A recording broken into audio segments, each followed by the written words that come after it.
with. Senator Ken Conrad joins us now live. He's also the Budget Committee Chairman. Welcome. You have a tough job. We understand that. And you've been working with this gang of six, trying to come up with some sort of plan to decrease the debt in this country. But you guys are having trouble, too. If moderate lawmakers can't agree on a way to reduce the debt, what hope do we have? I think moderate lawmakers can agree. We saw that on the President's Commission, where 11 of 18 of us did agree. That's 60%. 5 Democrats, 5 Republicans, and 1 independent. The group of 6 that is now working, 3 Democrats, 3 Republicans, and working on a comprehensive plan, one with everything on the table, one that does reduce the debt $4 trillion over the next 10 years to get us back on track. So do I'm optimistic. Do you have a plan in place right now? You know, we and the group of 6, we have agreed not to publicly comment on the status of negotiations, because then we're spending all of our time commenting instead of actually reaching a conclusion. Well, let me ask you this then. Let me ask you this. You personally, I mean, everybody agrees we must do something about entitlements, Social Security, Medicare, Medicaid. And also, a lot of economists say you also have to raise taxes. So what are you willing to commit to in terms of entitlement cuts? Well, I've already committed to it. I voted on the commission for $4 trillion of savings. I voted for reforming Social Security, not to reduce the deficit. Every penny of savings in the commission plan in Social Security went to secure 75-year solvency for Social Security, because, as your previous guest indicated, Social Security is going to be insolvent in 27 years. At that point, it's going to be a 22% across-the-board cut. So how would you reform Social Security? Well, what the commission called for was raising the wage cap.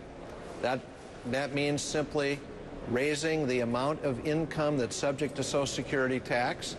Number 2, to extend over a long period of time the retirement age, because people are living much longer. It's already been done once. We're going to have to do it again, very gradually over an extended period of time.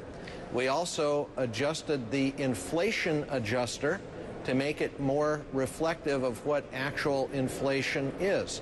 So those are all things that were done to secure 75-year solvency for Social Security, and I voted for that. I'm already on record. You're already on record. That's good. So what about letting these Bush tax cuts expire on the wealthiest Americans? Do you think that has a chance?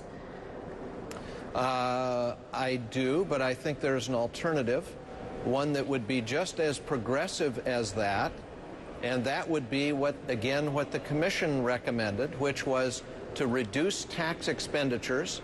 Remember, the tax expenditures go disproportionately to the wealthiest among us. Tax expenditures are now running $1.1 trillion a year. Deductions, exclusions, credits, special treatment, special preferences that are in the tax code. Again, they go disproportionately to the wealthiest among us.